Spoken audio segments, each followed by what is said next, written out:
Welcome students, I am Nafiza, your social science teacher. We are discussing the topic Geography, Manufacturing, Industries, and today's video we will cover the topic Jute Textiles and Sugar Industry. Before we start today's video, let's recapitulate the points we have discussed till now. We have started our lesson with definition of manufacturing, followed by importance of manufacturing, and then we have discussed how in agriculture and industry are interdependent. Then we have discussed contribution of industry to national economy, and then what are the factors that are required to be considered for setting up an industry.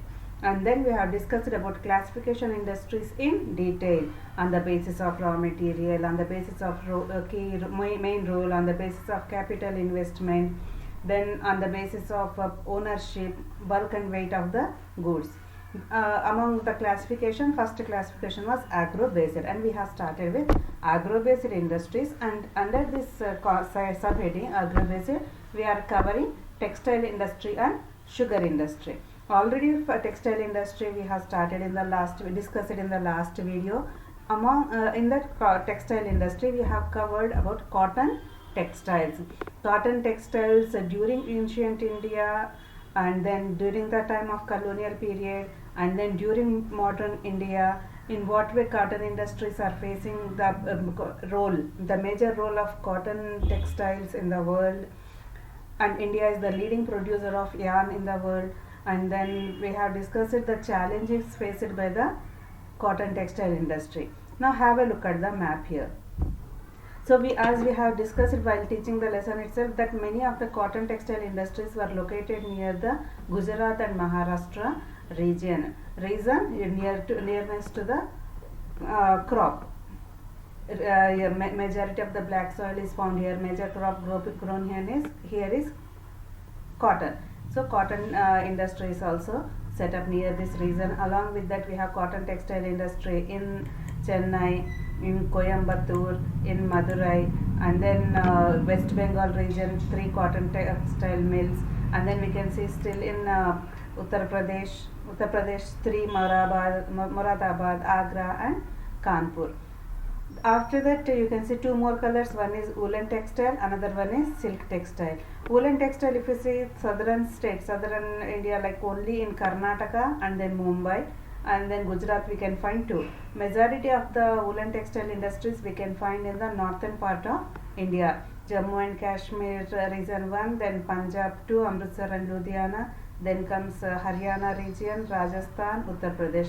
These are the 4 areas where we can find majority of the woolen textile industry. Next, have a look at the silk textile. Again, silk textile, if you see, 4 silk textile industries we have, and all the 4 are located in Karnataka itself, like Belagavi, Kolar, then Mysore silk. I think every one of us know Mysore silk sarees, which are very famous.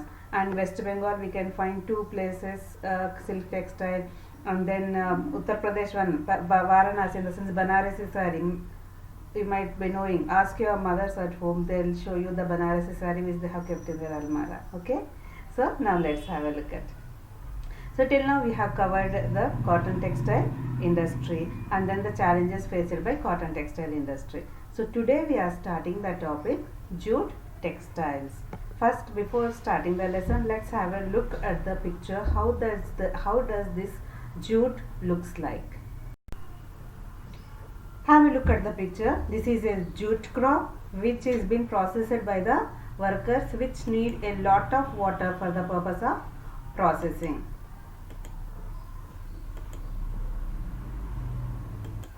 Once the processing done, then the jute is being transported to jute mills, and you can see one of the model of a jute mill here. This is also one more picture of a jute mill and the processing work, how the jute products are being made. Once the processing is done, we can find these many varieties of products like handbags. Nowadays almost everyone is using for lunch bag purposes, no, eco-friendly product. Then chair cover, curtains, rugs, carpets, packing bags, all these. So these are gunny bags made from a jute. Now you might have understood what is a jute and what are the jute products which we use in our daily life.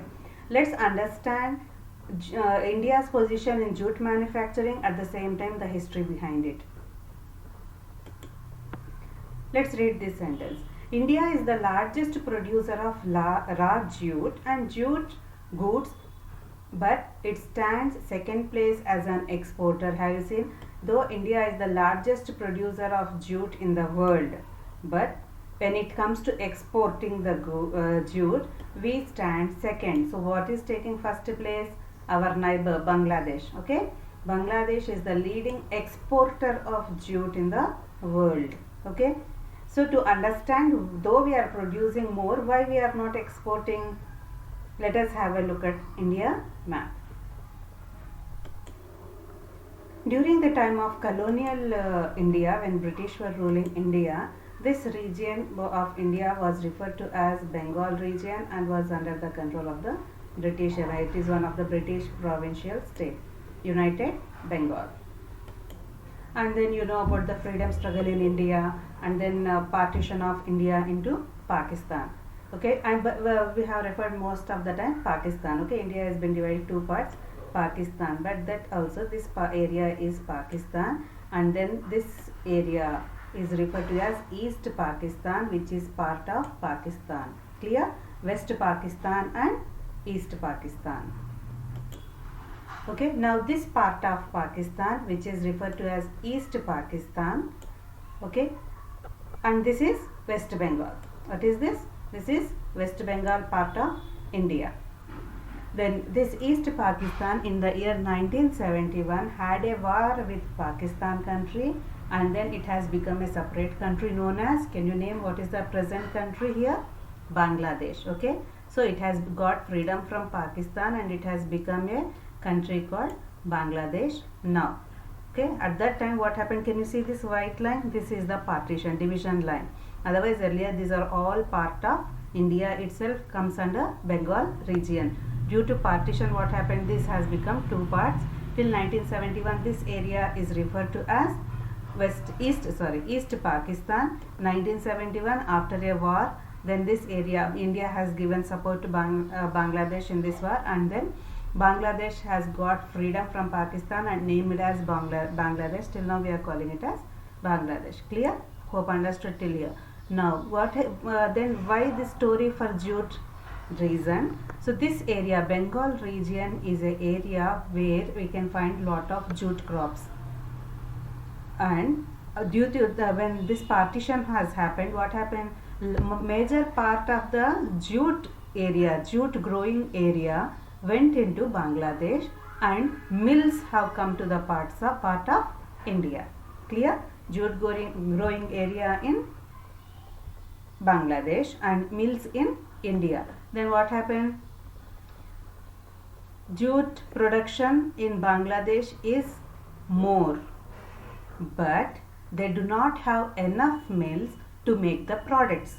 So whatever jute is being produced, full jute, suppose if they are producing 50 quintals of jute, 10 quintals they are utilizing for themselves and 40 quintals they are exporting. Same condition of India. Suppose India is also exporting 50 quintals. What we are doing? We are exporting 20 and remaining 30 because enough mills are available in India. So producing and utilizing.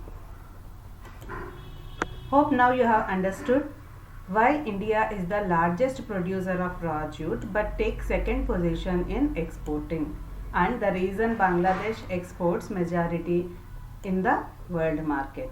Hope it is clear.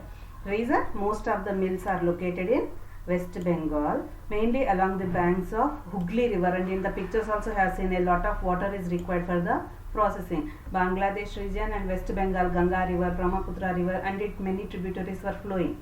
So availability of water is more, so jute processing becomes very easy here. And the first jute mill was set up near Kolkata in 1855 at Rishra during the colonial period. After partition in 1947, the jute mills remained in India, but 3/4 of the jute producing area went to Bangladesh. Erstwhile Pakistan, till 1971 it was referred to Pakistan. Just now I have shown you through the map. Then what is the reason for this Hooghly Basin, for the location of more of jute mills in Hooghly Basin? The reason is, one is, okay, the proximity. Here the new word has come, proximity. Proximity in the sense nearness. Okay, so many why mills are located in Hooghly Basin, in the sense it's near to the jute producing area, then transportation becomes easy. Then next one, inexpensive water transport. A lot of water is required, so water and jute is very easy for them to process with the flowing water there. Then supported by a good network of railways, roadways and waterways. Lot many rivers are flowing and it's good in railways, roadways. All three types of transport facility is available, so easy transportation. Then what is the next one? To which facilitate the easy movement of raw material to the mills, and at the same time abundant water for processing raw material is also available, like because of many rivers flowing through this. Then the next one, cheap labor from West Bengal. If you have seen, it requires lot of labor force. As jute for jute processing, lot of labor force is required, and West Bengal already more populated state, and then adjoining states like Bihar, Orissa, Uttar Pradesh, from these areas also lot many labor come towards jute processing. As we all know, these are the areas where we can find most of density of population is more, so more labor force can be found. Okay, this is West Bengal region. So here lot many jute mills were set up. Along with West Bengal labor force, labor from Bihar, from Uttar Pradesh and from Orissa also made the work, the availability of labor much easier. And at the same time, we all know that Calcutta is a very large urban center, first metropolitan city also. So a lot the banking facilities, insurance facilities, at the same time it's a coastal area also. So port facilities for export of jute goods is easily available. So these are all the reasons for the location of jute mills near the Hooghly Basin. Suppose if you get a question, what is the reason for the location of jute mills near the Hooghly Basin? Then you have to write all these points. Whereas these jute mills are facing lot of problems, lot of challenges are faced by this industry. So what are those challenges? You may get a question. One is location of industry near Hooghly Basin. Second one, what are the challenges faced by the jute industry? Then you have to write this point. First one, stiff competition from in the international market from synthetic substitutes. What are synthetic substitutes? Okay, this nylon, rayon, polyester, terling, these are known as synthetic substitute. As we all know, these are less in cost, at the same time more durability also. If you go to your market, if you have to purchase a long thread, we'll prefer the nylon thread. Reason, it is durable and it is cheap in cost also. But we all know that these synthetic substitutes are not good for the environment. So jute is the eco-friendly product. We need to switch towards jute to, if you have to say concern, or if you want to save environment, or if you have some concern towards the environment. Along with that, there are many other competitors also in India along with Bangladesh. What are they? Brazil, Philippines, Egypt and Thailand. These are the countries which are the major producer of jute along with Bangladesh and India. So this is Egypt and this is. So have a look at the world map. So in this one, Egypt is here, which is a competitor for India in jute exporting of goods. Another place is Brazil. Now let's have a look at Philippines and Thailand. So these are Philippines Islands, and this is Thailand here, Bangladesh here, and then India. Though we are facing tough competition in the world market, in India we have good demand for jute products due to government policy. What is that government policy? Known as National Jute Policy. And we all know, and we are using it also as part of that policy only. Now we are, every one of us, carrying our lunch boxes in the jute bags. National Jute Policy promoted by the government for the mandatory use of jute. Why? Because jute is eco-friendly compared to synthetic fibers. So policy, what is it known as? Mandatory use of jute packaging to stimulate demand, and then the products need to be diversified. Okay, the main market for our jute products are USA, means we are exporting our jute products to these countries. Okay, USA, Canada, Ghana, Saudi Arabia, UK and Australia. These are the places where we are exporting our jute products. Let's have a look at the world market for Indian jute products. One is Ghana, already given. Another one is USA, then Canada, and then comes UK, and then Saudi Arabia. Okay, Australia. So the growing concern for environmental friendly product, usage of environmental friendly products, avoiding plastic and synthetic fibers, and using biodegradable materials has given a chance for jute products, has opened a wide market for jute products and the development of jute industry in India. So now in this video we have discussed about jute industry, the history behind the setting up of jute mills, and then the challenges faced by jute industry. Hope you have understood about it. Thank you.